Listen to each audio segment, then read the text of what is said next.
Learning Kung Fu is about perfecting meditation.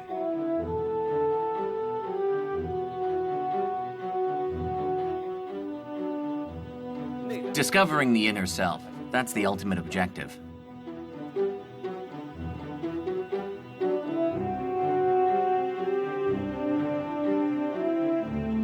I chose Shaolin Kung Fu because my most important purpose was to experience the Shaolin essence.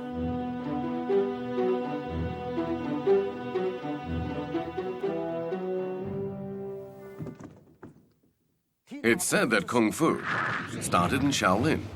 Shaolin Kung Fu is fierce and practical, but it's also broad and meticulous. Apart from being renowned, it teaches the virtues of combat and a basis for Buddhism. And this makes it a very important part of Chinese Kung Fu.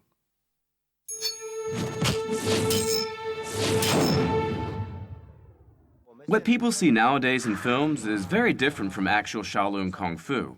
The reason for this is because filming requires a lot of exaggerated movements, which look much better on the big screen.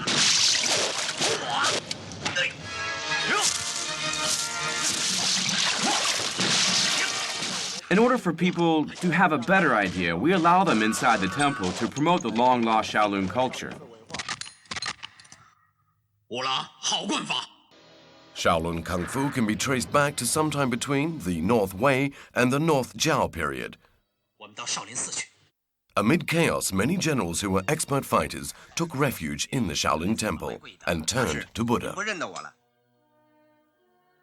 The Shaolin Kung Fu that most people know comes mainly from movies and other media. This also includes those Kung Fu exhibitions that take place in different countries and cities around the world. It's different from the reality. What is known is that mankind doesn't have the capacity or the knowledge to be able to understand the Shaolin Temple in its entirety. Each Kung Fu style is exchanged within the temple, down through the generations, resulting in the unique Shaolin Kung Fu.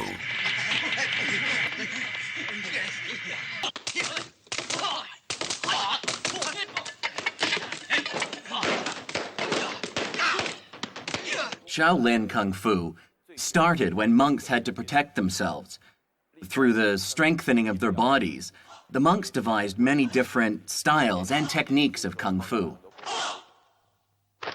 Kung Fu existed before founder Master Mo, but with him were formed the principles of Zen. So meditation and combat were the same thing. So Shaolin Kung Fu isn't only about fists, but about virtues, about soul, about spirit, meditation, and other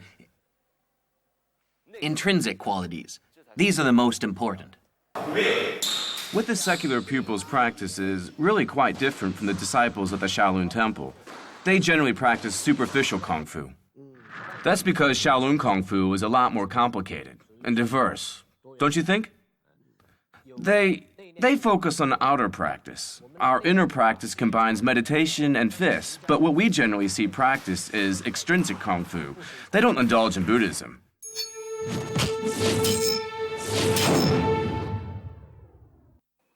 In Shaolin Kung Fu, it's crucial to start with basics, erect posture. Posture is made up of many different styles and techniques.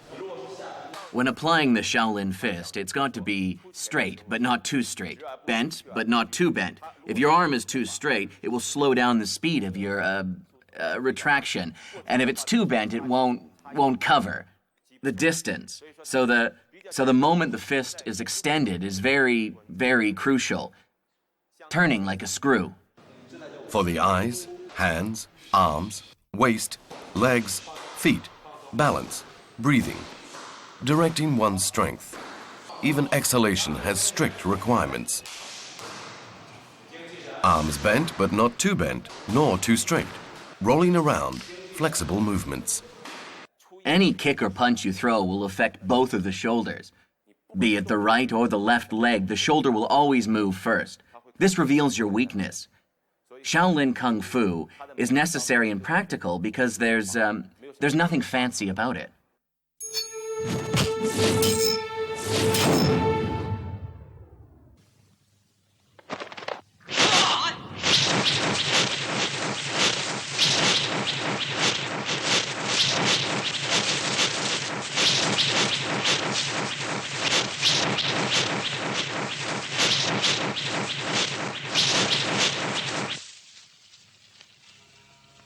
There was a senior monk named Fu Ju who invited all the martial artists to the Shaolin Temple. Over the course of 3 years, he studied the strengths and the weaknesses of all the masters. He wrote many fist manuals through the practices of generations of monks and blending of different styles, resulting in Shaolin Kung Fu. It has many different varieties. Shaolin martial arts can be divided into 2 different categories. One is called internal skill, the other external. Internal skill is qigong and cultivating health. Cultivating health is breath control, exercising the diaphragm.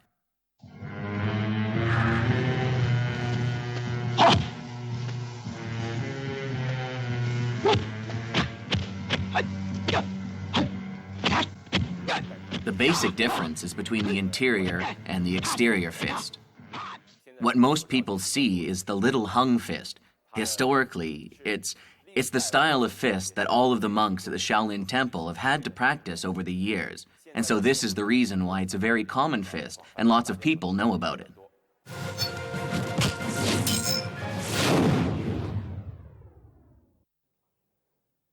Exterior fist is powerful and very rapid. Amongst the Shaolin fists, Little Hung is mandatory for beginners. It's the mother of the 18 fist. Little Hung shows vital parts of the Shaolin fist. From start to finish, it follows a single line. During training, one's gaze must resemble lightning, following the hands with total concentration. During the routine, from beginning to end, the first movement to the last, you move in a straight line and your body resumes its posture. It's a definite outline. Like this. The fist is straight, but not too straight, nor too bent. Finally, when using the fist in attacking, only one arm is extended. The other one is always there protecting.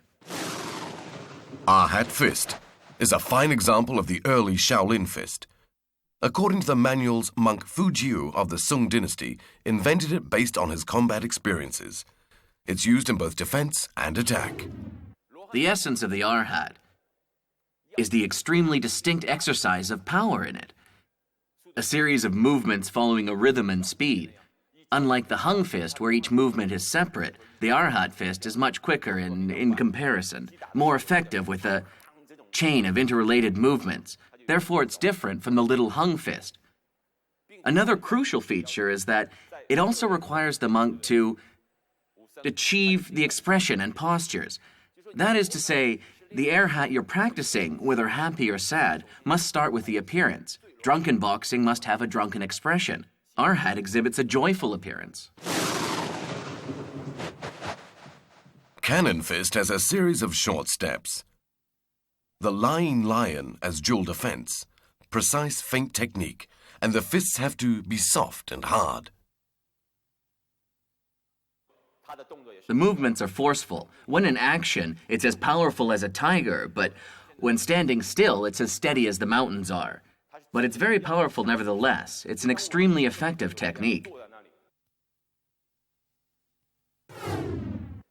The unique part of cannon fist is being hard, not soft, true, strong, and firm. Accuracy and immense power are typical of the explosive force and strength of the Shaolin fist boxing.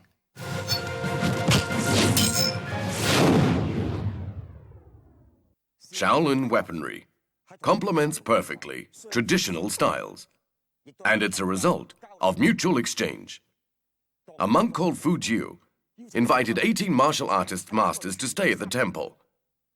Thereafter, a unique style emerged, and soon, Shaolin weaponry was firmly established.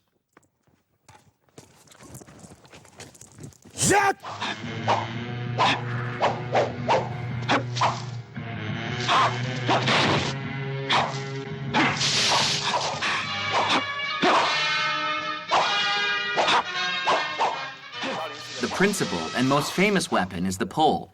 The pole is also the least lethal among all the weapons. Buddhism advocates kindness and forgiving. A person should act morally and not take others' lives. Upholding this philosophy, the Shaolin Temple has regarded the pole as the epitome of their weaponry for many years now. Amongst Shaolin weapons, there are many knives. There's the blossom knife, Shaolin dagger, and so on. As for the pole, there's cloud movement and the monkey pole. There are also rare weapons. The Tatmo staff, 9-sectioned whip, and the iron fan.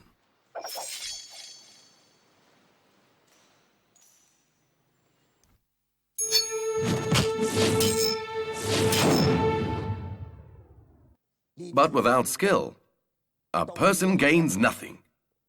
Shaolin Kung Fu's skilled fist boxing and variety attack, as well as weaponry.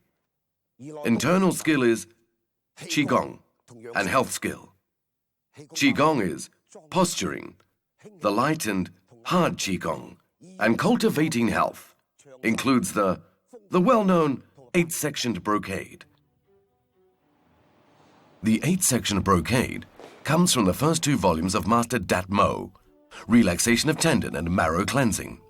The first trains one's collateral channels, the second helps dispose of the body's toxins, thus accelerating metabolism both inside and out.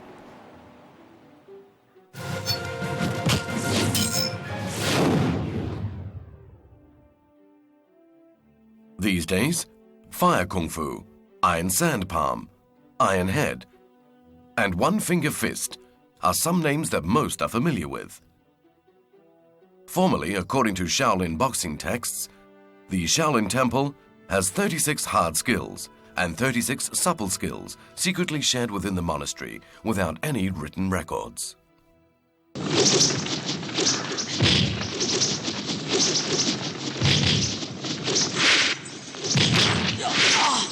The 72 arts of the Shaolin Temple must be practiced by monks of all generations. Of course, not every single monk has to practice the complete 72 arts, but from amongst the 72, the monks have to choose the ones that are most appropriate for themselves.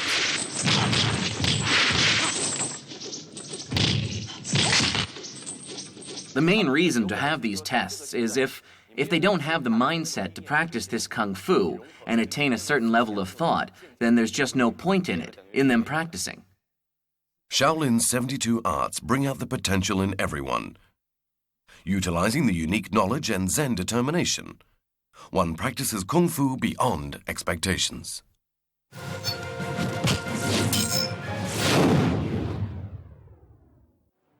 For years, the Shaolin Temple has adopted a lot of styles, but many are lost or incomplete.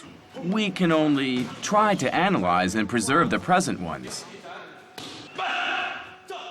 If the styles don't undergo creation or development, then only the original will remain. Although much progress in this regard isn't likely, our Shaolin Temple will gradually develop more. Buddhism teaches us to turn the other cheek. When someone hits you or even tries to kill you, I'll endure all I can to disregard it because Shaolin Buddhism teaches all its followers to be kind, to be forgiving, to practice virtue, and most importantly, to punish evil and commemorate good.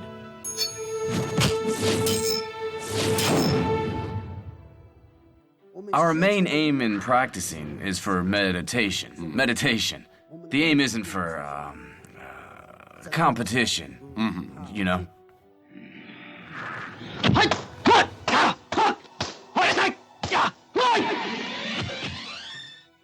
The true purpose is to achieve self-contentment. Worshipping Buddha by meditation is our ultimate goal. We must remain completely calm in the face of any events, facing a myriad of matters with this composed attitude. And we must have no malicious thoughts. When Master Dat Mo arrived at Shaolin, spreading Buddhism and the theory of Zen, he merged martial arts with meditation. Besides martial arts, the aim is refining one's ethics. Shaolin Kung Fu incorporates both, and in a broader sense. Today, Shaolin disciples are found across the globe.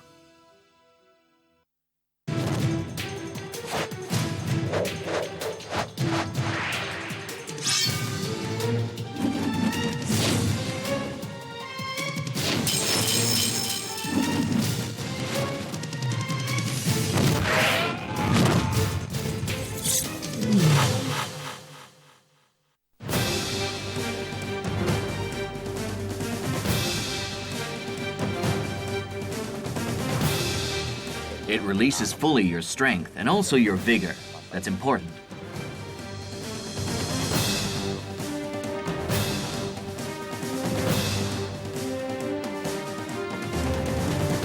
It combines power and gentleness.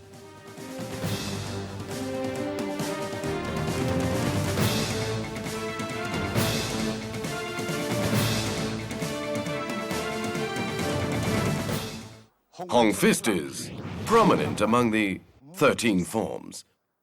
Some people say the Hong Fist started here in Shaolin.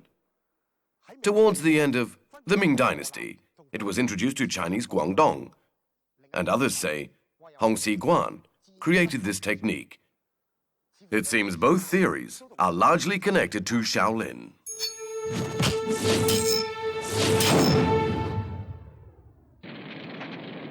Hong Fist was developed a long time ago by a man called Hong Guan, who was one of the disciples of Shaolin abbot Zixin. All of this took place during a period when Hong hid in the Shaolin temple in order to escape from the Qing regime. 全少林寺已在我们控制之下，洪熙官，你还想逃吗？你还想？我们逃不了了，你的武功比我好，你带着他们走吧，师弟。 There were others that somehow managed to escape the Qing government.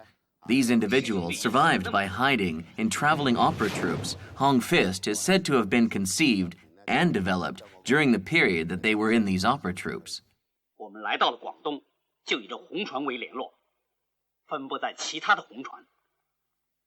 记住，但无论如何，我们要尽一切的力量反抗暴政。对。 Hong Fist style has a wide stance, broad steps, and extended movements.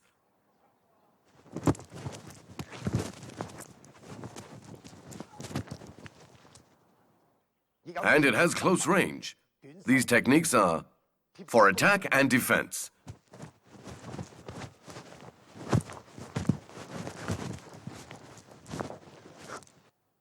It's both hard and soft. An absolute skill.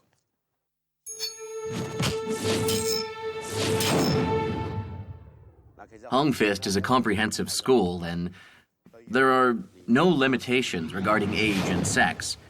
Its training is extremely flexible, and it's coordinated with a great deal of practice.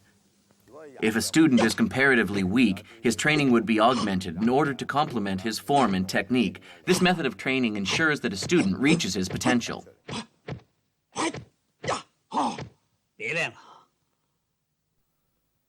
So what exactly is the challenge of learning the Hong Fist? I mean, with it, being so powerful and everything. While one's physical condition varies, the training must be synchronized. It definitely incorporates power and gentleness and total accord.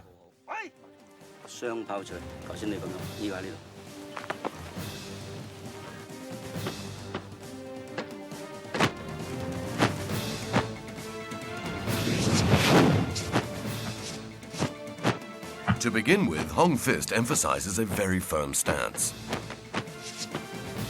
The basic and most important is the four-level stance, the Zim and unicorn and leaning stance.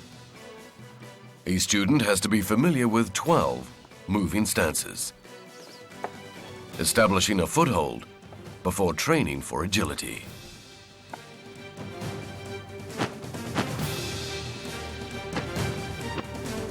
Well, apart from power, the real objective is breathing from the diaphragm and focusing on really working out the forearms to build up strength.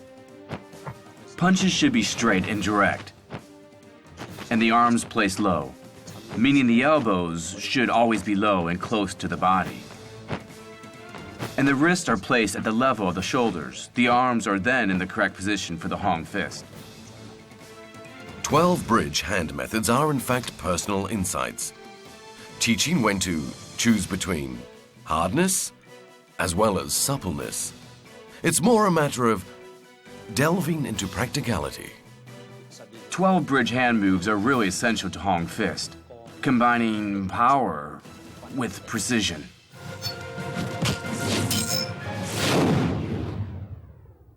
And so, 12 bridge forms the basics. They're used with the 12 parrying concepts. Hand skills and footwork. Mind and soul as one. Then you can practice many different forms and weapons and be versatile in varying techniques.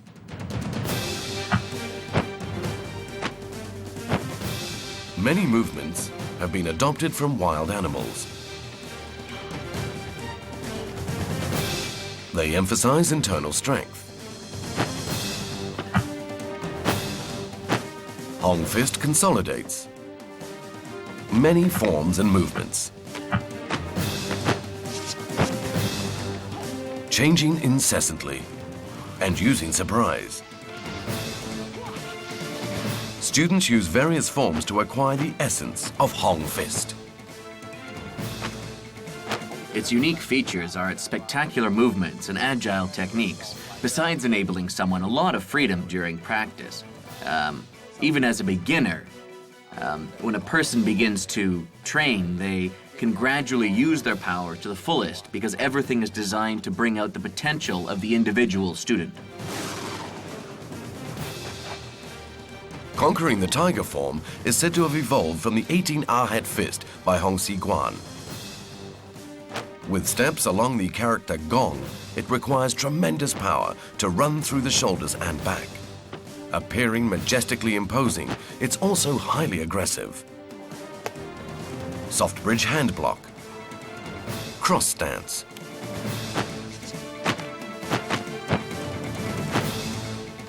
Exhale.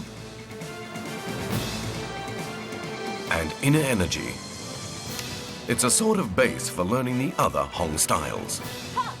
The character Gung shows its structure, starting at one point, then following a straight line, across on the same side. Then turn and move to the opposite side. Attack as you're moving across, and then you have to repeat the movements all over again. Finally returning to the starting point, and it's complete. The entire movement follows the strokes of the character Gong. A lot of people who have practiced conquering the tiger don't do it. Perhaps it just seems too boring, or not agile enough for some people. More people prefer to practice Tiger Crane double form set. It's believed that Hong Si-guan developed the Tiger Crane double form set when he sparred with Yan Wing Chun.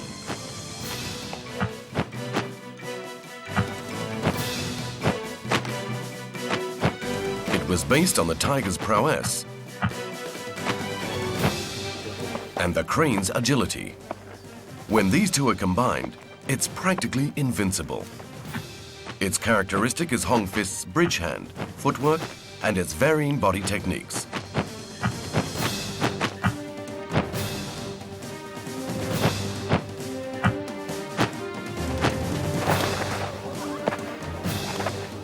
Augmented by the tiger fist and the agile crane fist.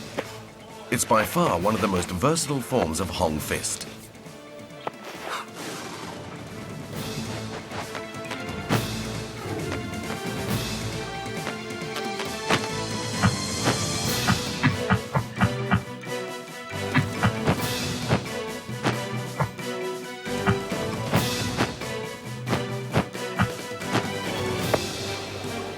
This pattern uses the dragon, crane, snake, tiger, and jaguar to make the 5-form set. Dragon form trains the spirit, tiger the body, jaguar the jab, snake the chi, and crane the form. The 5-form set pattern in Hong style is optimal for practical application.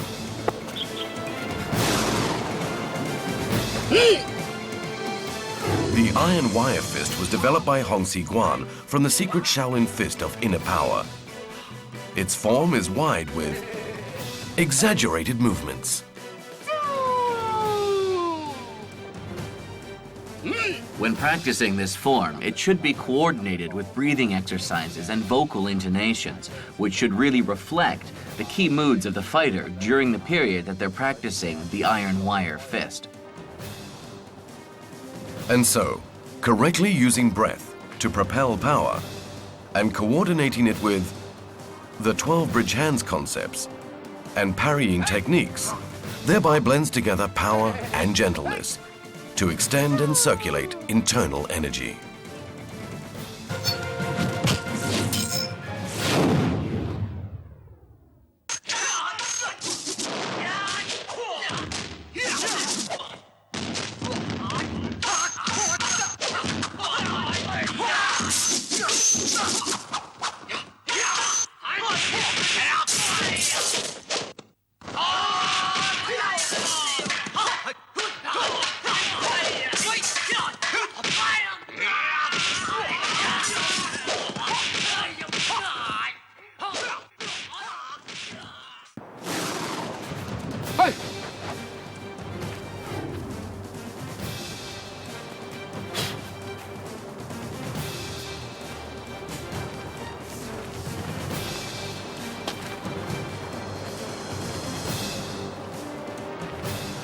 The fifth brother 8-diagram pole emphasizes drag, bolt, circle, and point.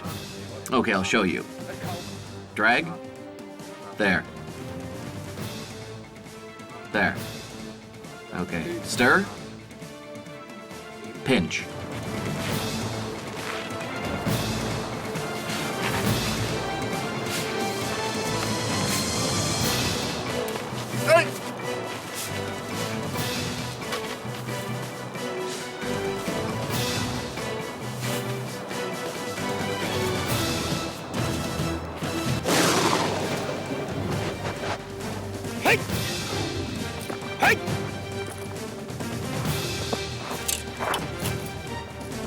The edge and back of these swords are mostly used. That's because the South had added a sharp fork handle to them, which commanded extra care when handling. When you're spinning them, it's easy to hit your head, so good judgment and spatial awareness is vital. If a person wants to use these swords, this is very important. Its usage must be meticulously coordinated with the hips and a good stance. If the foundation is not good, it's hard for one to excel at these swords. But if one wants to be the very best, the hips and the stance have to be in harmony.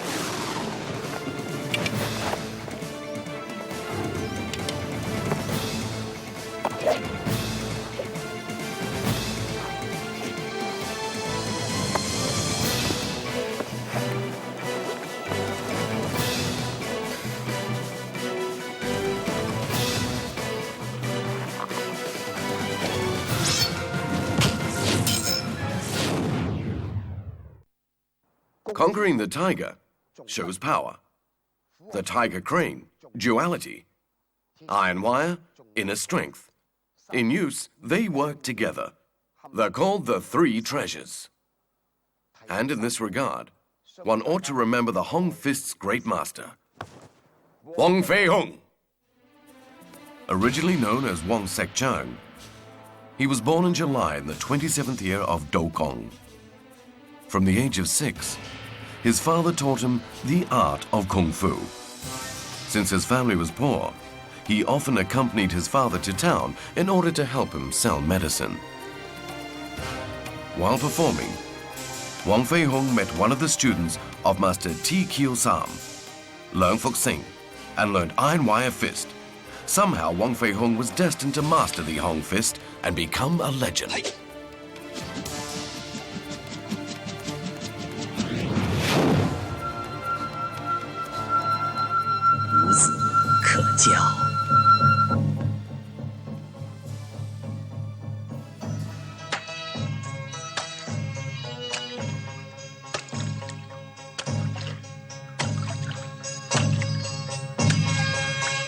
Though unfortunately, we don't really have much information on Wang Fei Hong. The more reliable information that we have available is from the book by Chu Ju Jia, which is called The Fighter from Lingnan.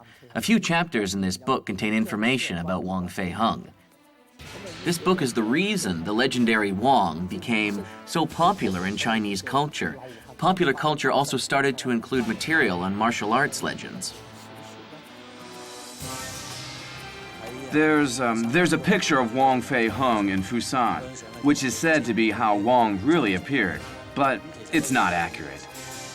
The picture was taken by Wong's 10th son, Wong Honghe, when he was quite young. After the burning down of Bu Chi Lam, Wong became very unhappy and fell quite ill. Sadly, he never really recovered. He was sick for a while. After coming to Hong Kong, he returned to Guangzhou, and there, he passed away at the Fang Bien Hospital.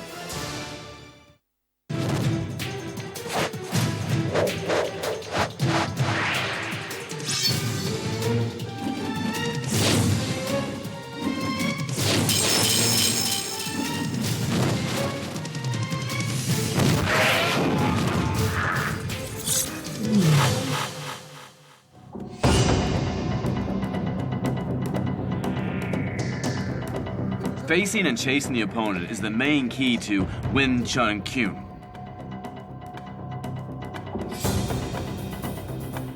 You divert the opponent's force to the other side.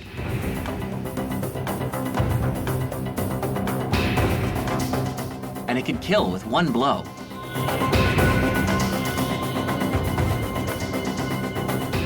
Sifu Ip Man once said that Bruce Lee was extremely diligent.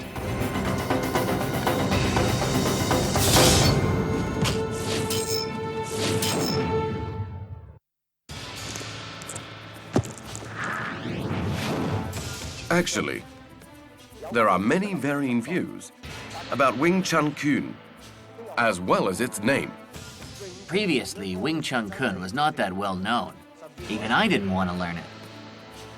It's said Wing Chun Kyun was created by Shaolin's abbess, Moi, while watching the snake and crane fight. Her star pupil, Yim Wing Chun, passed it on to her husband Leung. He, in turn, to commemorate his wife, officially established the style of Wing Chun Kyun.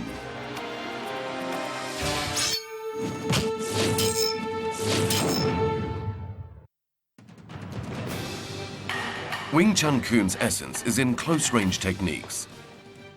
The stance and moves are firm yet agile. Close strikes follow the opponent, emphasizing technical dexterity, focusing on using the right force to deflect, redirecting force away. Direct force is never used against an opponent. Wing Chun Kung differs quite considerably from the other styles. Most martial arts styles have the fists placed at the hip. They only come up when you're striking the face. But with Wing Chun Kun, the hands and the feet defend together. It really places emphasis on diverting the strikes and retaliating at the precise moment. Since his punches are close range, direct punches are of course the most effective. This brings out the best of Wing Chun Kun.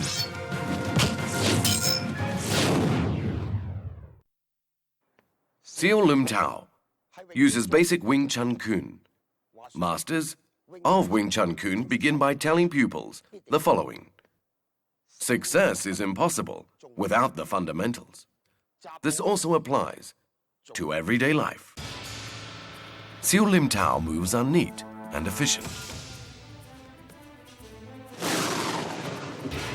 Extending, blocking, pushing form the three essential features.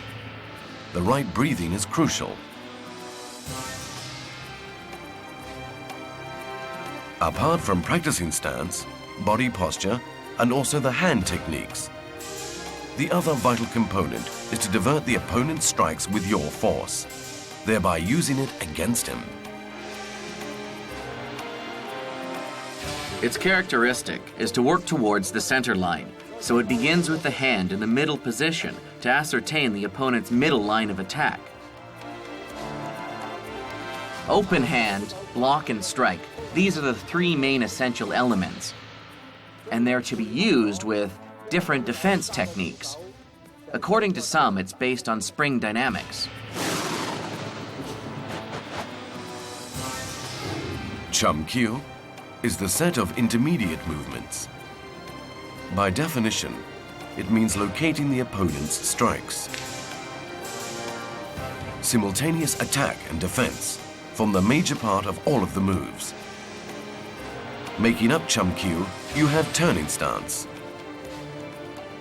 Siu Lim Tao blocks, and step blocking techniques.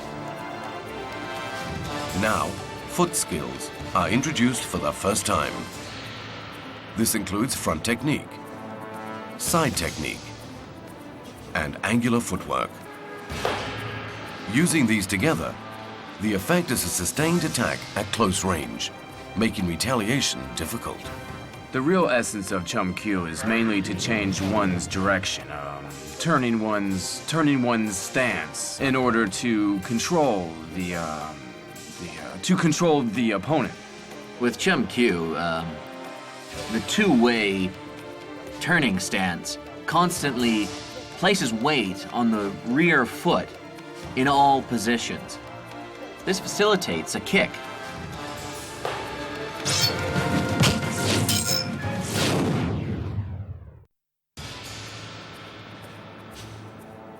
Biuzi is a technique that is not casually taught to every student.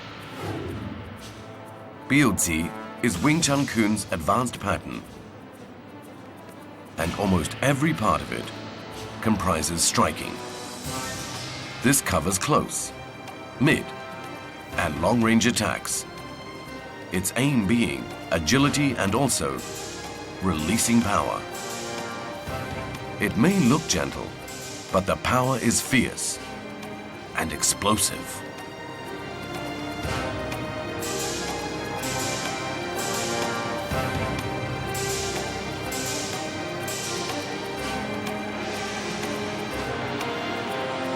To give an example, I can use my hand. If I put my hand in such a way, and I block like this, then I can defend this whole area, from the waist up to the face, thus blocking the attack and retaliating with striking techniques. After you block, just strike out.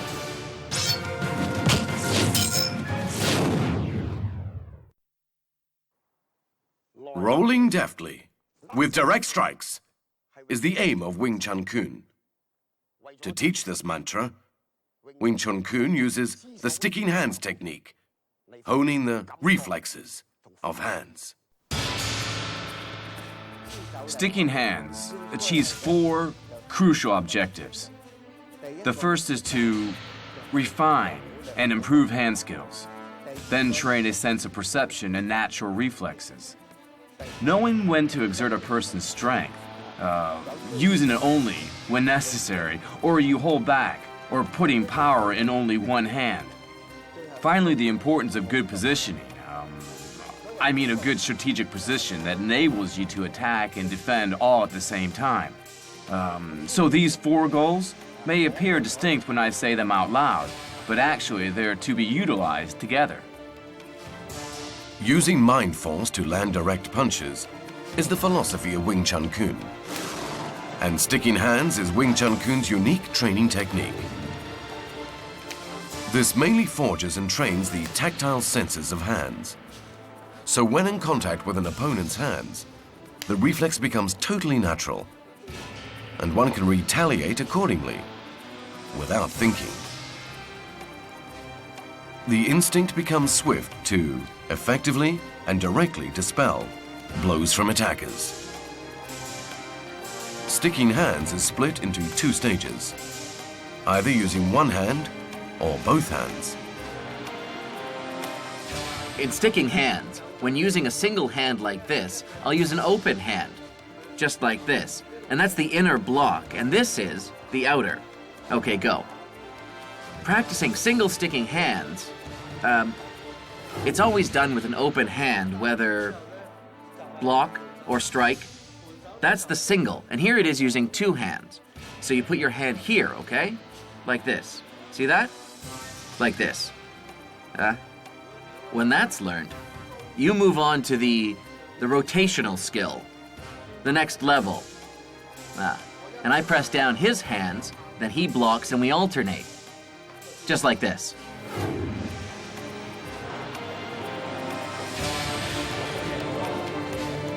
The wooden dummy is an important piece of equipment during the training of Wing Chun Kun. There are 108 movements. So it's called the 108 moves of the wooden dummy. The wooden dummy is designed to correct the pupil's body position and hand movements, or else to hone the sticking hands techniques, which are seldom encountered when fighting. It's said the wooden dummy was made due to the absence of a partner.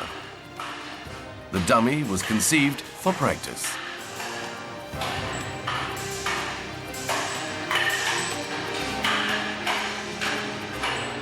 Its emphasis is to work on hand techniques, that as well as teaching good positioning. A while back, we spoke about four objectives, in which the last one is to train positioning. It doesn't matter whether we're talking about attacking or defending, it's just as important. So this aspect is trained by the wooden dummy.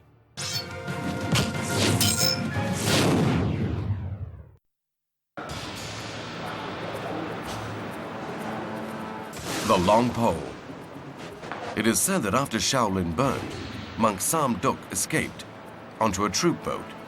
He passed the long pole to Wang Hua Bo and then Leung Yi Tai.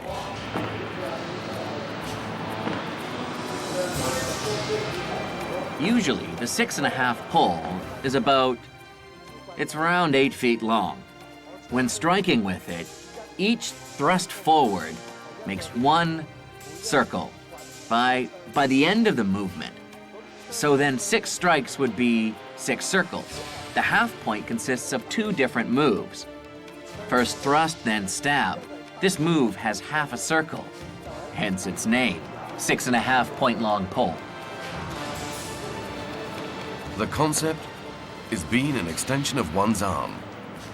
Its feature is leaning the body and level stance, emphasizing practicality.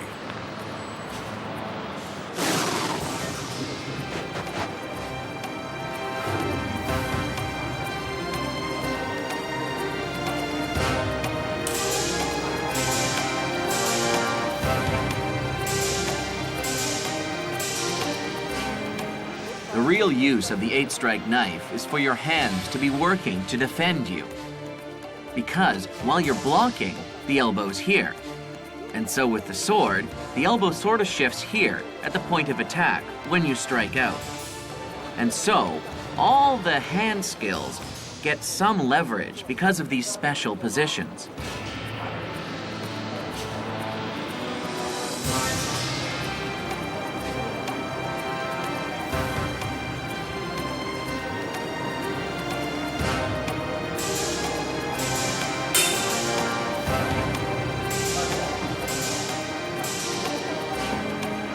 Single hand with or without.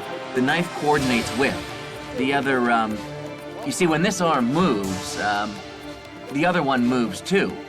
They move accordingly, together.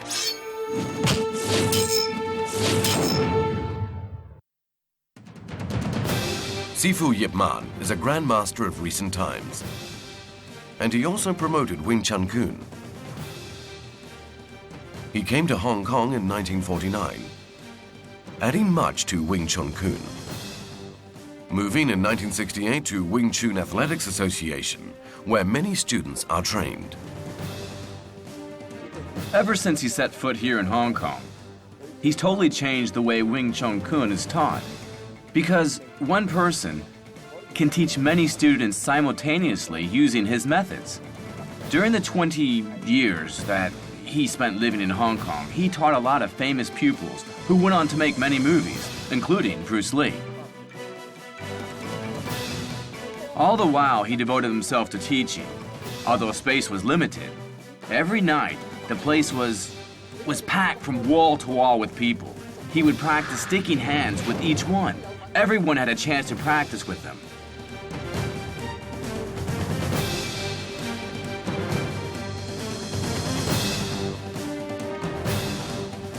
In those days, he was on the chubby side and liked to joke around a lot.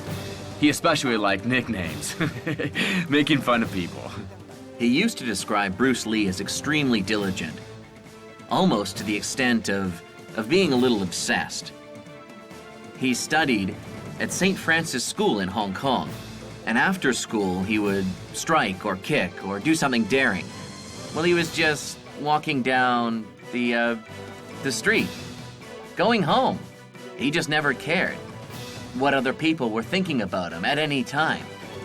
Well, as far as I am aware, the style that's called the intercepting fist has traces of Wing Chun Kun and Western fencing, using the front hand as the basis of your attacks. So it's lacking Wing Chun Kun's basic style. It's sideways. Soon after Bruce Lee's death, many martial artists claimed that style. And a great deal of films have been made in his name over the years as well.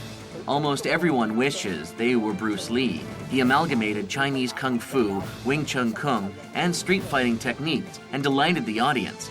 In fact, with his influence, Chinese Kung Fu could be as effective as karate and have the ability to kill an opponent with just a single blow.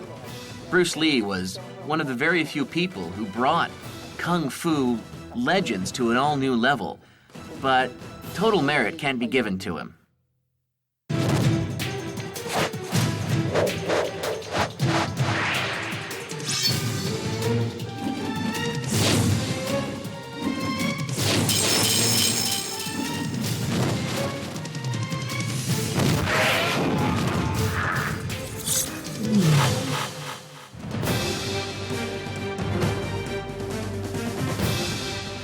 Once started, it can't be stopped.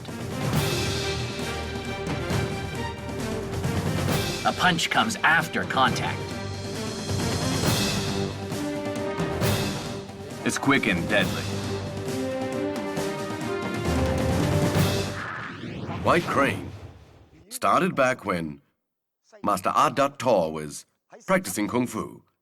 He saw a monkey and crane fighting, and so he developed techniques that became White Crane's blueprints.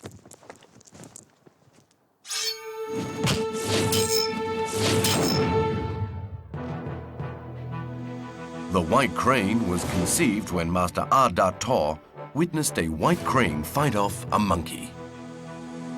This became the basis for the White Crane fist. There are 8 fist principles, methods, punches, and 8 systems of movements, too.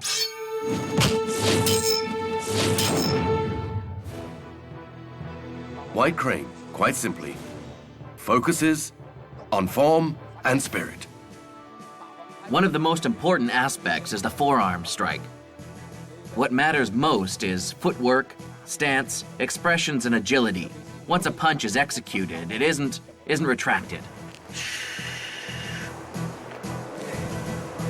There are 4 main attributes: kill, duck, strike, meet. Kill.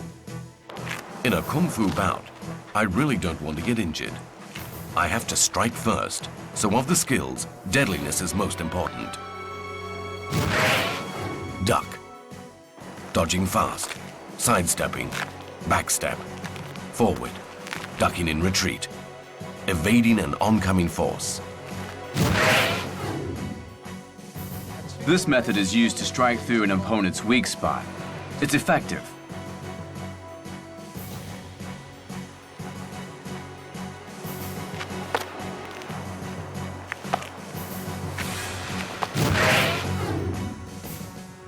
It's an advancing intercept, which includes hard, soft, and so on.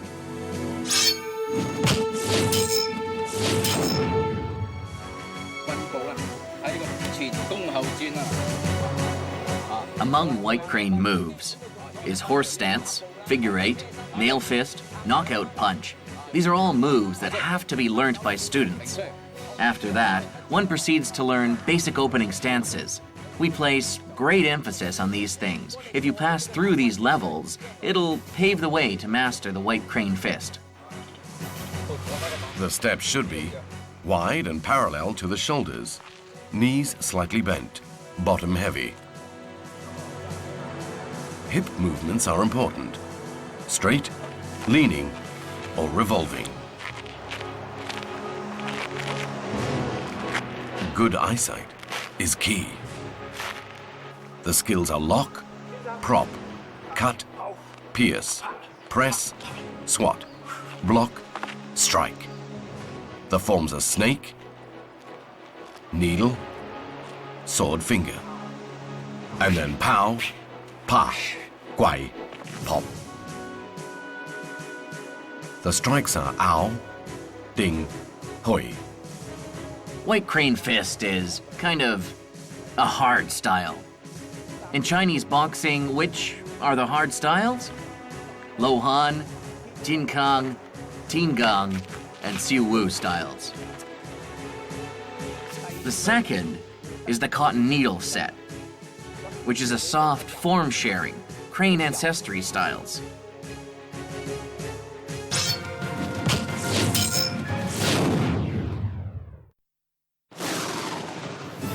Amongst white crane fists' hard styles, lock low is key, with elements like kun, block, as well as other crucial parts.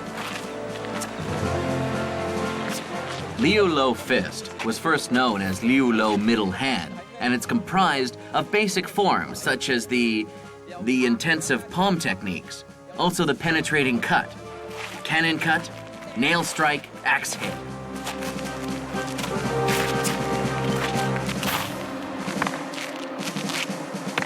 The main characteristic of this style is that it combines various techniques, which proves it's a fundamental form.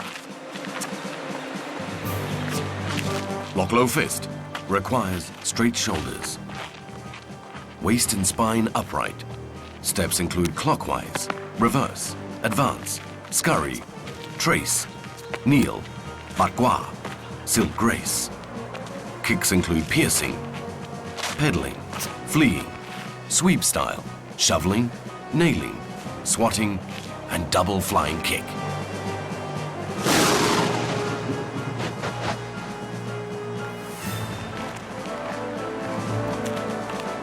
The Lo Han fist is powerful. To learn the fist, you must first learn the basics. Only then can a person bring forth its true potential. It's an advanced type of martial arts skill. Its training method starts, of course, with only the pure basics, augmented with elementary set patterns, gradually progressing to the proper Lo Han.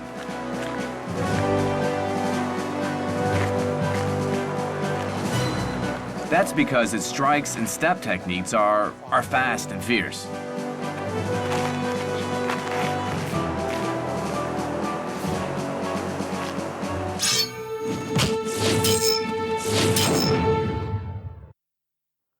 When in white crane combat, no matter what, the body leans,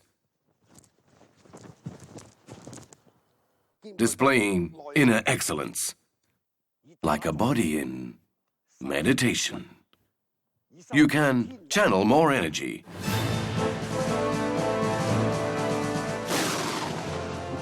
Here, the main movements, paired with breathing, are crucial to building strength. The white crane is kind of a standing discipline. Because it enhances circulation through breathing, you will always either be standing on one leg or else on both legs. Sometimes you'll be down in the cat stance. There are techniques which include stretching your hands, turning or lifting them. These movements are particularly good for old people's shoulders.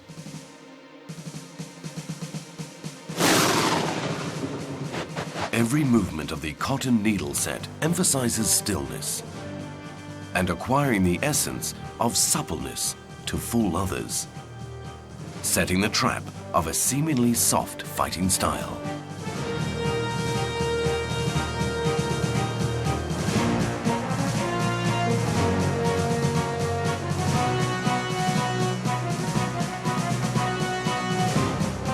It really is an advanced type of Kung Fu fist. Well, it's a lot like hiding a needle inside a bunch of cotton.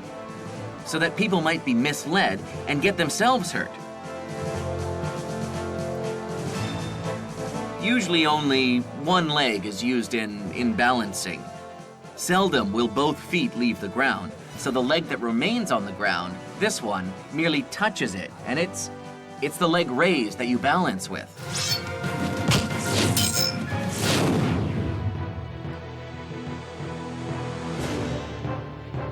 There's a myriad of weapons, such as the dagger, the straight and twin-edged sword, and the pole.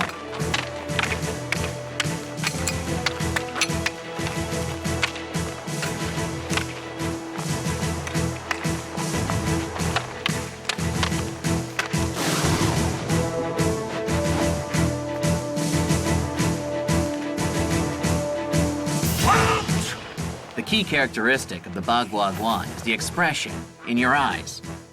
Horse stance is agile when turning.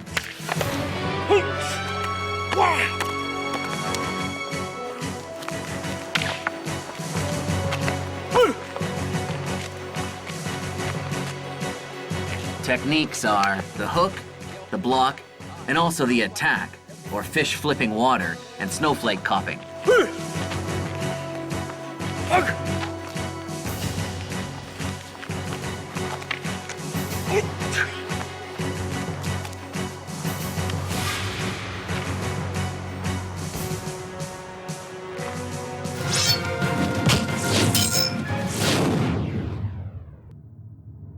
In the 1950s, an incident occurred in the martial arts world.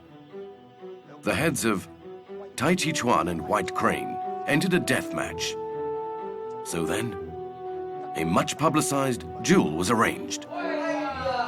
Look Chifu is 88.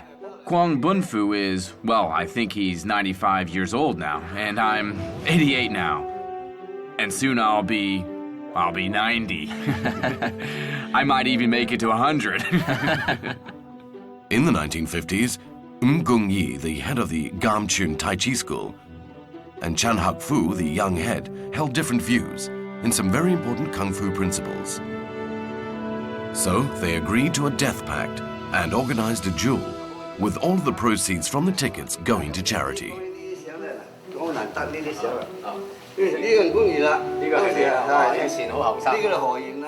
Even though the tickets were all sold out, the Macau governor forbade the fight. He said that if he allowed us to fight, then it would amount to legalized murder. So on the night that we found this all out, we all met and gathered at Liang's home and thought hard about how this could all be resolved.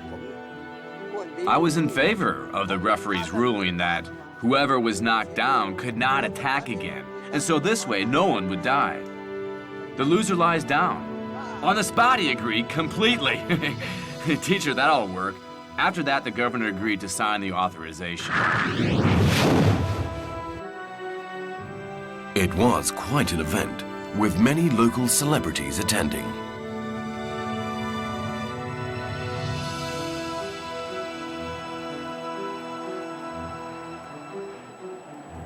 Well, Wu and Chan's fight was, first and foremost, a feud between different schools, one being White Crane, and the other was Tai Chi. At first, it started with quarrels. It was unusual that it took place in two places, one in Hong Kong and the other Macau. Of course, it caused quite a stir. And when the bell rang, the two fighters rushed to the center of the ring. The punches came flying, fast and fierce, from both men, sending the crowd into a frenzy.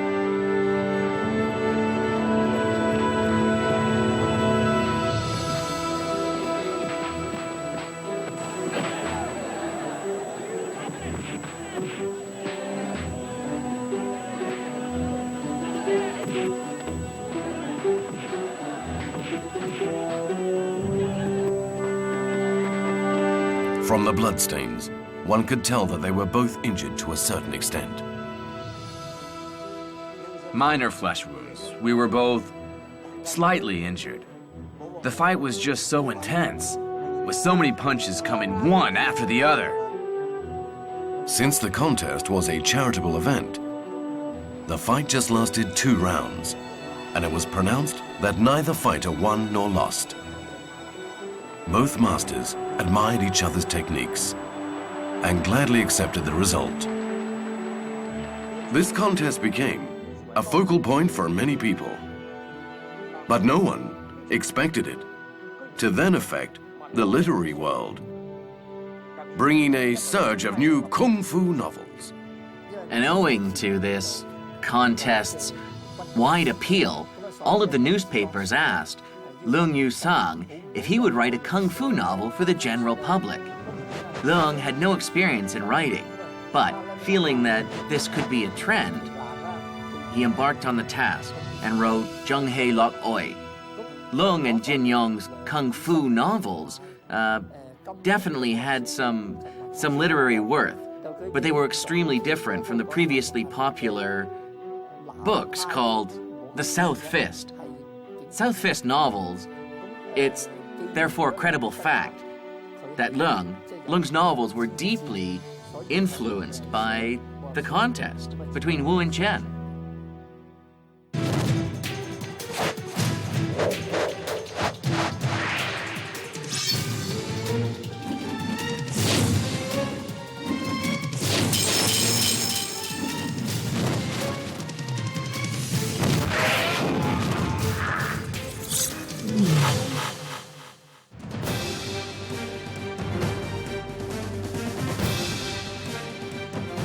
The Chinese philosophy is shown in taiji kun.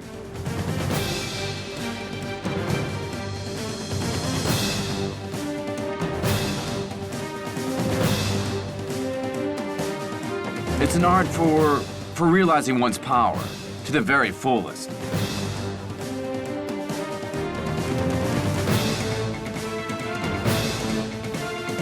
But it's not meant for combat.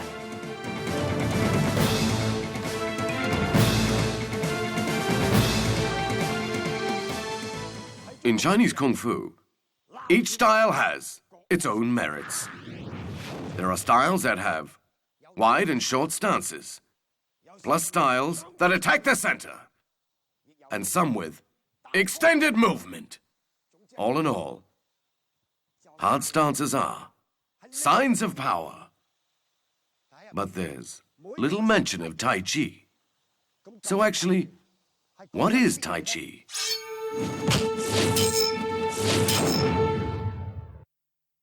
There are various tales about the origins of Tai Chi, amongst which our article is based on the legend of Master Chung Sam Feng. One day, while meditating, he watched a fight between the snake and the crane and developed Tai Chi, putting together the movements that they displayed. Early on, it was called long fist, cotton boxing, soft hands boxing, until a man called Wang Chongnok of Shanxi wrote the Tai Chi manual and formally established Tai Chi. After generations, there emerged Yang, Chun, Xun, and Mo, forming the 5 schools. Later, Grandmaster Wang Jun-ok put together theory and practice. After this, he named the style Tai Chi Kun. He also wrote the philosophy of Tai Chi Kung. Tai Chi Kung came recently and has very steadily built up a following. Back in ancient times, when people fought, they primarily used speed to overcome opponents. The slowest loses, and the most force wins. If I use greater force, I'll win.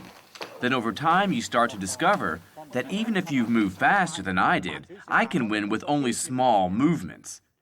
Even if you were stronger, I could easily fling you away.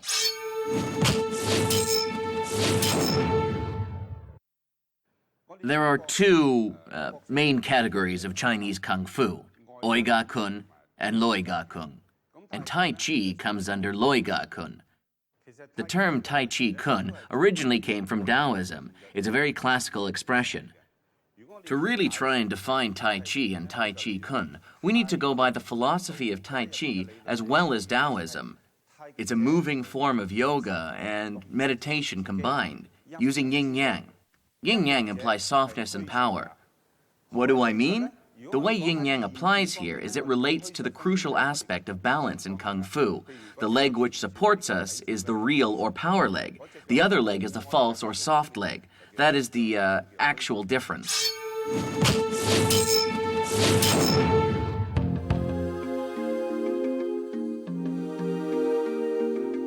What Master Wong's theory does is it promotes the many different styles of Tai Chi that are around today, like how to exert power and to distinguish between power and softness. Even then, he knew quite a lot about the science of dynamic movement, such as using little power for maximum force. In fact, it's all based on the principle of gears.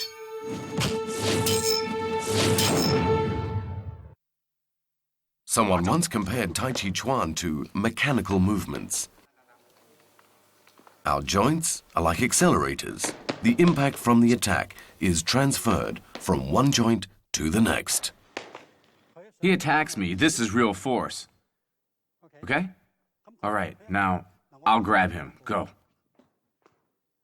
That was real. Once again. In reverse, power from within is amplified by the joints. So therefore, the use of one's joints is indispensable to Tai Chi. The power of the joints comes from the hips, and then progressively it picks up pace. And the strength, which originates from the leg, is then transferred via the hip up to the fingers. The relationship between strength and power is the fighter having an absolute conviction of will. The transfer of power and the absence of physical strength. You advance and I'll counter.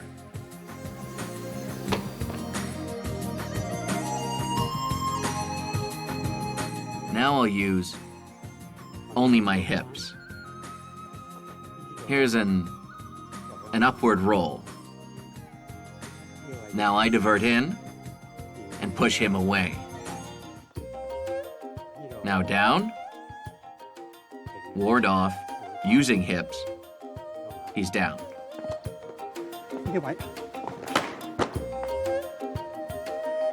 You lead your opponent's punch until its power is peaked. When the power is peaked, you push it down. The key is more power with less energy, like this, and down he goes. Tai Chi Kun is simply the use of strength of the mind and is not about physical power. Tai Chi discourages the use of brute strength to conquer an opponent. So the main idea is to listen very carefully to every movement of your opponent. You look out for his weaknesses. This is the strength of the mind. What this means is you find out his weak spot and hit at the appropriate time. This is the reason why mind power will always prevail over brute strength. If we do this, while his stance is firm, I have 4 contact points where my body is in contact with his body, like up here. So then I must detect his weakest point. Now, I kick here, like this, and then I pull in. And then I push my head. Strength should be used at these 3 points. And then you need to rotate the shoulder just like this. Here we go. 1, 2, 3. The movements are circles. The energy continues where the strength ends, though every point can be the beginning. It can also be the end, like in an endless cycle. After the first move, it won't stop before the second. There are no single movements. There are weak spots, and there are ways to overcome them. When he punches, I would never block his punch directly. I'll roll with his punch. And again, when he throws a punch at me, I divert the energy, pushing it away. Okay, and there's more. Now punch again. So you press down like this, followed by the leg move. I'm not using my arm strength to push. And go again, just like this. At this point, he's off balance. And with a leg sweep, he'll fall easily. Like that. Tai Chi seems like a softer Kung Fu, with no beginning or end in its movements. Its advance and retreat moves unendingly, just like water and in its forms are the 8 movements and 5 steps. These 13 forms are Tai Chi Chuan's key elements.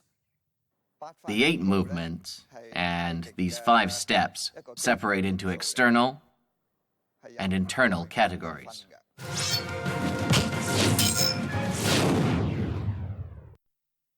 Well, the 8 moves are the basic for a technique called pushing hands.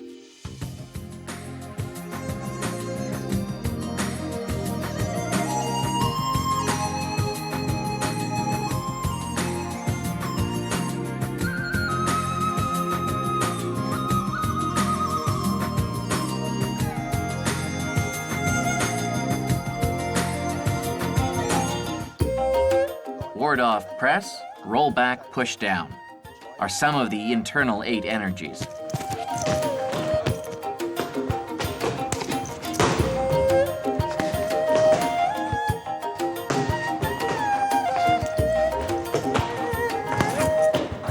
To use these movements, you must first train yourself to comprehend the different forces used against you and how to control and then subdue the person. You don't use your ears for this, but your body to feel every move that your opponent is making against you. This is quite a difficult concept to grasp because of this. To be good at Tai Chi, one needs to have more than 10 years training.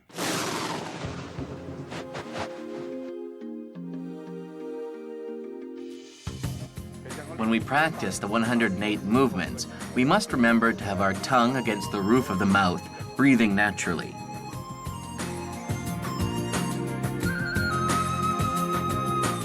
Your shoulders should be relaxed. Crouch slightly with your back pushed out. These are all important mnemonics.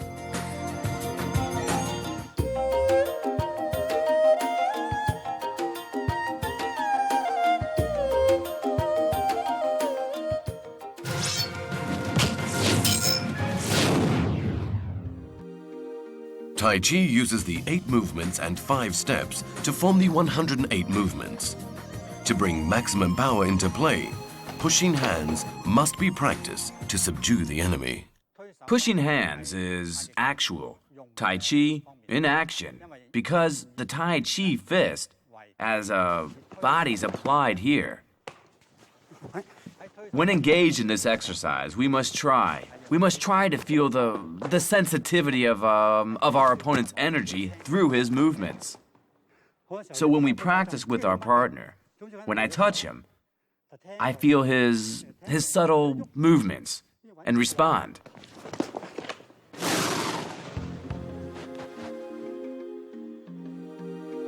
In pushing hands, one knows where to yield, using softness against force, using their strength, responding with all angles in mind, relent to pressure with no resistance, feeling the opponent through your body in order to ascertain force, direction, position, responding quickly if the attacker uses force, diverting with softness. My speed will vary with the opponent's speed, following his moves and responding. There are different forms for pushing hands in Tai Chi. There's a single-handed and then there's with both hands. There are over 10 distinct forms. The steps here look similar to jogging, back and forth. This one is, it's called Fu Yung, pushing hands. In addition to practicing all of the set forms, there's also free sparring pushing hands.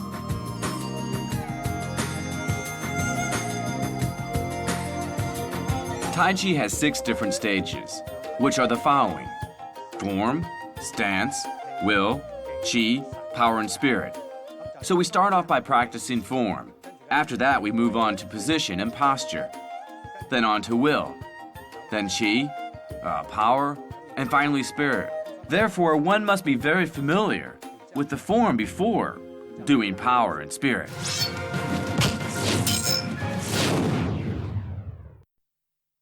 Weapons in a battle are mighty accessories. One can win only with speed and good technique. Tai Chi has a wide range of weapons. When performing, how does a person make use of them?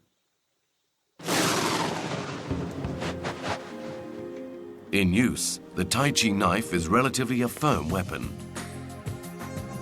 The main emphasis is on hip power, bringing together all of the elements of Tai Chi. It primarily emphasizes split, ward, and intercept. Much of the time, the knife is moving over one's head and back, and the power is transferred from the hips. It's a very straightforward weapon.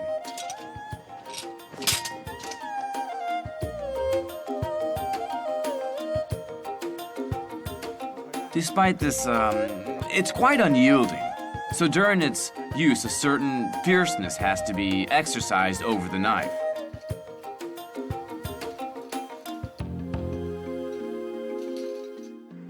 For bringing it into full play, hip movements are very important. Like that.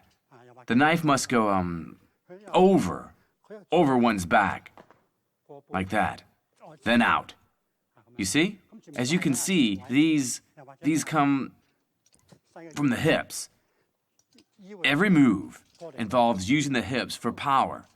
When I turn like this, I add power. It's the center of every move.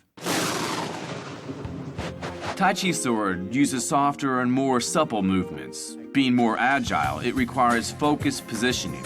It also requires leaping and hopping techniques, which are crucial.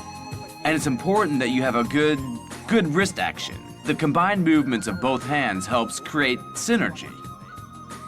The Tai Chi sword requires extremely soft techniques. It's not for attack and focuses on using the wrist and light steps. It expresses great power through suppleness. As the sword is agile, the wrist rotations are extremely important. It doesn't involve any big movements. Both of the hands work in unison in order to create a gearing effect that maximizes power. The sword is the king of close-range weapons. Its method of use includes the probe, as well as a double block. It can also be used in order to break off the opponent's sword.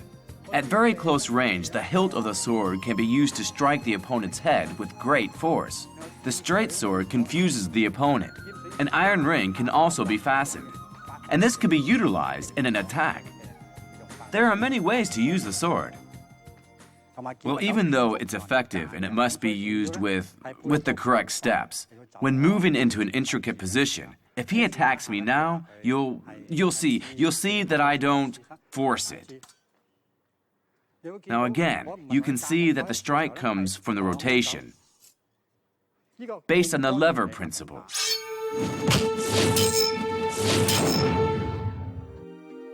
In 1967, there was a TV program about Tai Chi Kung. The show was hosted by Master Guangyi. In the very last episode, he fully demonstrated the pushing hands technique, and he asked his master pupil to participate in the show and hit him in the back at any point he wanted. In rehearsal, the pupil punched at the back of his head, right here. Master turned and threw him off the face of the earth. It was very impressive. At the actual performance, he asked the same pupil not to strike him on the same place on his head, so as to generate more realism. He preferred it to be actual reflexes. So then, the pupil hits at a place on his back, just like before. In one single movement, the master pupil was thrown out of the camera's view. In Tai Chi, one person, world martial arts champion Master Li Fai, stands out more than most. In her time, she learned from great masters. She herself endeavored to perfect her Tai Chi, taking her own attainments to a higher goal. She has contributed much to martial arts.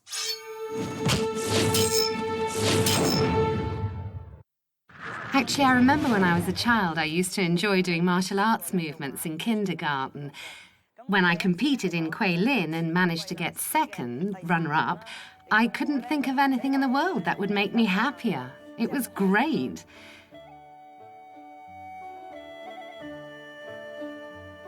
I can still recall having my first brush with Tai Chi in '96. I had just given birth and because I'd practiced martial arts for years, my joints underwent changes. So I started thinking of taking up something to keep fit. Some friends also recommended that I try Tai Chi, which balances health. It sounded perfect for me. That's when I started Tai Chi. The gist of it is that internally one needs to be calm and composed, and a very relaxed body is also required externally, keeping one's centre comfortable and stretching naturally. Movements should be sort of implicit and shouldn't be exaggerated, but smooth flowing. This uses Tai Chi's axiom for all martial skills. The motion must be in harmony and in conjunction with your inner self. This is the reason solo movements are in circles.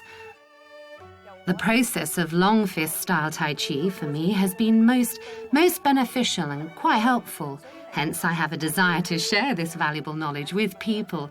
As a matter of fact, in medical journals, there are many testimonials attesting to Tai Chi's benefits.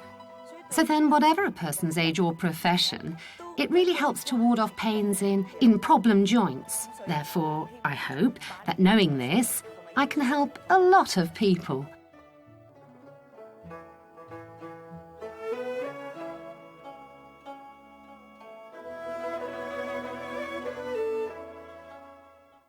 To help attain the highest possible level of martial arts, Tai Chi Grandmaster Zheng Sang-feng laid down his motto over 600 years ago. For being chivalrous or to prolong one's life, it isn't necessary for your ability to be extreme. So in plain language, he means don't be too aggressive. You don't need to be the greatest. You should just enhance Tai Chi's spirit by humility. The question is, in Kung Fu, which style is above all of the others? What should our aim and approach be? I sincerely hope that each and every style will seek its own way